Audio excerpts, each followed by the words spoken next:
Hi, and welcome to another episode of the Coordinate Sport Impact Bulletin show, where we bring you the latest updates and insights from the world of sports and sports coaching providers. I'm James Moore, founder of Coordinate Sport, the software that streamlines and accelerates your business growth journey. In today's episode, we'll be covering industry news. We'll be looking at a customer highlight all the way from down under. We're joined by the Youth Sport Trust CEO, Ali Oliver, to talk all things PE and school sport. Okay, firstly, let's take a look at some industry news. AFPRI, the Association for PE, releases frequently asked questions for meeting minimum 2 hours of PE. Since the announcement of the PE Premium, the Association for Physical Education, or AFPE, has released the FAQs for achieving the minimum requirement of 2 hours of PE a week. Now the premium has been secured for 2 financial years, the fund has come up with a new physical activity expectation, going back to the requirement for 2 hours of weekly PE. AFPE has published a new document to deal with the frequently asked questions about the grant. So check out the link in the description if you're a teacher or a sports coaching provider working with schools. The Youth Sport Trust has announced a 3-year partnership with sports apparel provider Sports Direct. The partnership aims to remove the barriers to sport and play for children across the country. Sports Direct has decided to support the charity with free-to-access content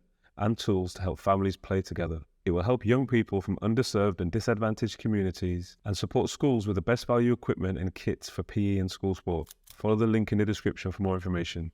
UK Active has welcomed the release of the Sport England's Active Live survey. The results show that activity levels amongst adults have now returned to pre-pandemic levels. There is strong evidence that pools, gyms and swimming pools have played a huge role in driving this recovery. Hugh Edwards, the CEO of UK Active, added that whilst pre-pandemic levels of exercise were positive, he encouraged the government to empower the physical activity sector in the government's upcoming sports strategy. He pointed out the following areas for growth: to tackle lower income communities with lower levels of physical activity in comparison to wealthier communities, to create a long-term strategy for supporting physical fitness and leisure facilities in addition to the £63 million of existing funding, to tackle the longer-term decline in participant levels despite pre-pandemic recovery for 16 to 34-year-olds, to empower the physical activity sector to support the health of a nation and the National Health Service, and finally, to support the sector through the energy crisis as sports facilities are energy intensive. To find out more, follow the link in the description. The London Youth Games has announced collaboration with Rambert Grades to celebrate dance at Queen Elizabeth Olympic Park. London Youth Games will be collaborating with Rambert Grades to establish a dance element for the London Youth Games Finals Festival. They will be celebrating dance across the 2-day sporting event at Queen Elizabeth Olympic Park. On the 1st of July, Londoners are invited to celebrate dance and sport at the Games Finals Festival, and on the 30th of June at the Dance Final. The aim is to create more memorable experiences for young Londoners, making the Games more accessible to children and young people through a variety of different movements. To hear more about the London Youth Games, check out episode 99 of The Drive Phase, where we were joined by the CEO Andy Dolby-Walsh. A reminder to check out the Drive Phase podcast. If you're working in the sport and physical activity sector, you get to hear from experts, leaders and entrepreneurs about what they're building and how they got to where they are today. At Coordinate Sport, we love to celebrate the wins of our partners, and it's a real pleasure to introduce to you MBA Sports Coaching, a real success story from down under. Based in Perth in Western Australia, Mark Bailey started the company after moving from the UK, and in just a few short years, they've scaled to now be franchising across Australia. I was lucky enough to sit down with their general manager, Mitchell Harvey. You can catch the full interview with Mitch on the Drive Face podcast, episode 109 on YouTube. Yeah, look, we're really fortunate that, as I mentioned earlier on, that for, a period of time, in recent times where, we've been using Coordinate perhaps more than maybe we have in previous, couple of years. But initially, the really exciting space for us and, the excitement behind us being on the podcast today was very much around the idea that we were the very first international adventure for Coordinate outside of the UK. And lots of people obviously know where Australia is. It's a long way away. And then Perth itself is also the most isolated city in the world. So, it's a real honour for us to be on today. And that's where our journey really began is Mark Bailey came across, one of our directors from the UK, coming across in what was a very similar model. And it was really a man with a coaching bag and a bit of a vision, and brought that across. And with that, like anyone UK born, loves what some of the UK things have to offer. And with that, he brought the Coordinate model across for us over in Perth as well. So that was our journey right from the start. Yeah, look, really started as a small family business, as I alluded to earlier on. It was one of those man and a dream, and he came across and started what was a small family business. And at the time, he was effectively replicating what he had been doing in the UK. In only probably one or two schools, and that grew exponentially to our involvement, not just within curriculum delivery, but also co-curricular delivery. And then, in recent times, our involvement in large partnerships with some very big organisations in the community space as well. So, look, in recent times, we've gone from delivering, potentially to two schools to over 45,000 students in the case of the last 9 months. So, we're seeing significant growth at the moment. We're really mindful that I think sometimes the quicker you grow, the quicker you fail. And we're really mindful of making sure that the growth is matched with the quality. And I think as a result of that, the management team that's been brought in place is probably reflective of that growth. But we're really on the cliff, if I'm being honest. We're really scraping the surface. And what's really exciting for us is, I suppose we're starting to see the fruits of the work that we've been putting in place over the last couple of months.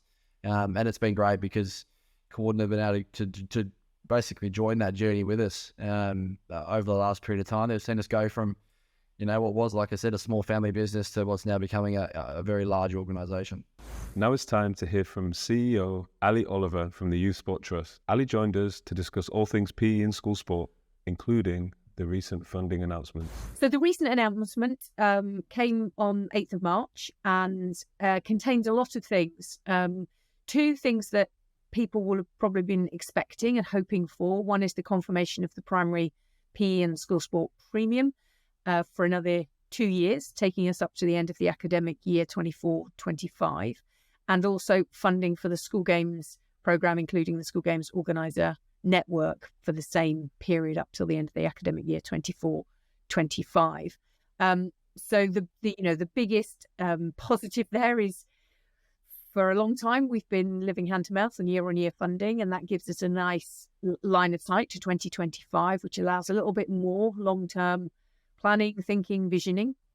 It also should take us through the election period, which shouldn't be underestimated, actually. Obviously, once we go into, once the government announces when the election will be, which we anticipate will be sometime in the next 18 months, 2 years, we then go into a period of purdah where government can't make any policy decisions or investment decisions. So the good news is this should mean that we don't have any hiatus or gaps in the funding. The other things that were announced were, in terms of funding, further funding for the opening of school facilities, particularly to support schools currently not opening their facilities, and to give priority access to girls, young people from disadvantaged backgrounds, and those with special educational needs and disabilities.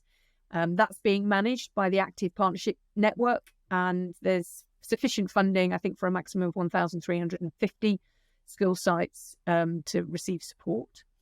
Also, in with all of this were a few expectations of government. So clear expectation around equal access for boys and girls to school sport, which is something the Lionesses have been lobbying and campaigning for since their success in the Euros.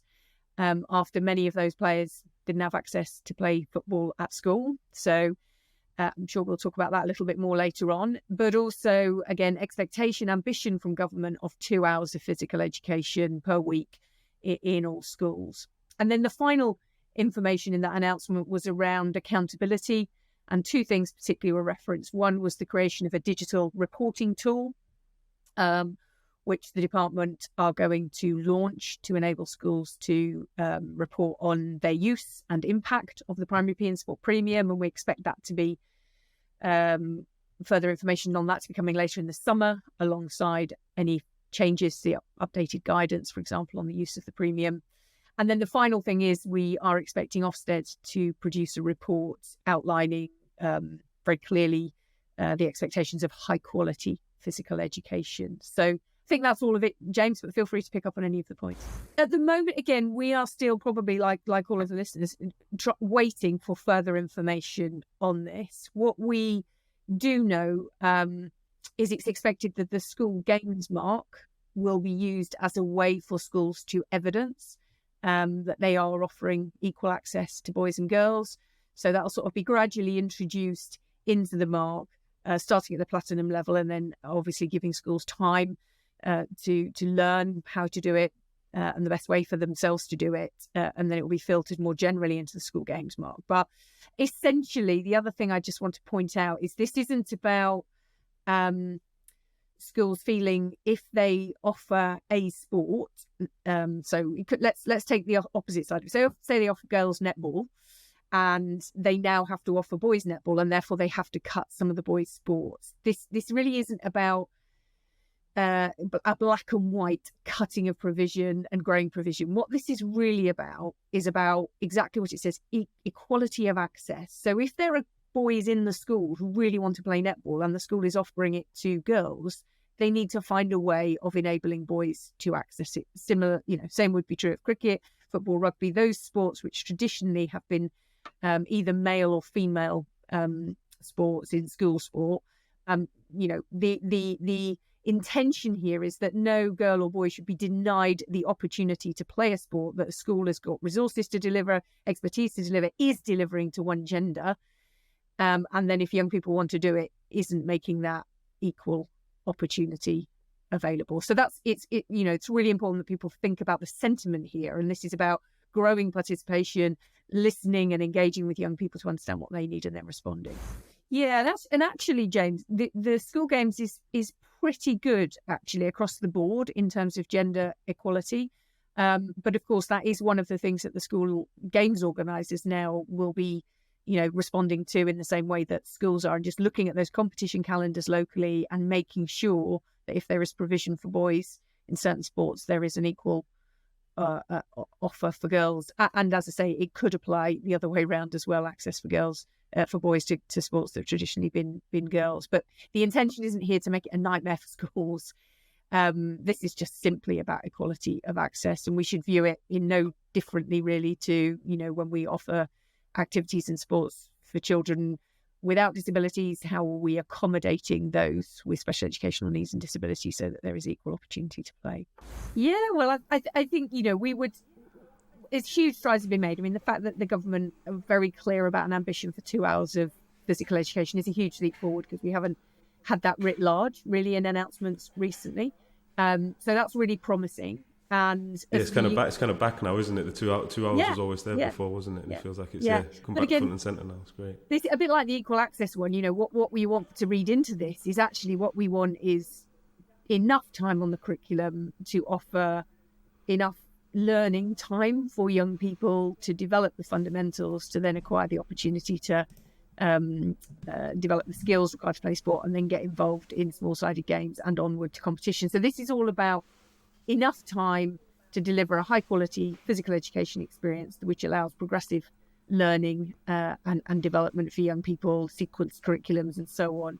So I know the Association for PE would be absolutely with me in saying you'd much rather have an hour and 50 minutes of really good quality teaching and learning with really focused learning objectives, really engaged pupils at high levels of activity, than 2 hours when it's really poorly planned without particular intent and random sports offered from week to week with no progression and sequencing or development of the curriculum. So all of these things, it's a catch line, and it's good because what it does is it says to school leaders, to governors, to trustees of multi-academy trusts, physical education should not be cut on the curriculum. It should have sufficient time for learning in the same way as other subjects. Okay, that's a wrap for this episode of the Coordinate Sport Impact Bulletin. Thank you for joining us. Don't forget to subscribe to our channel and hit the notification bell. And we really want to hear from you, so leave a comment. See you in a couple of weeks.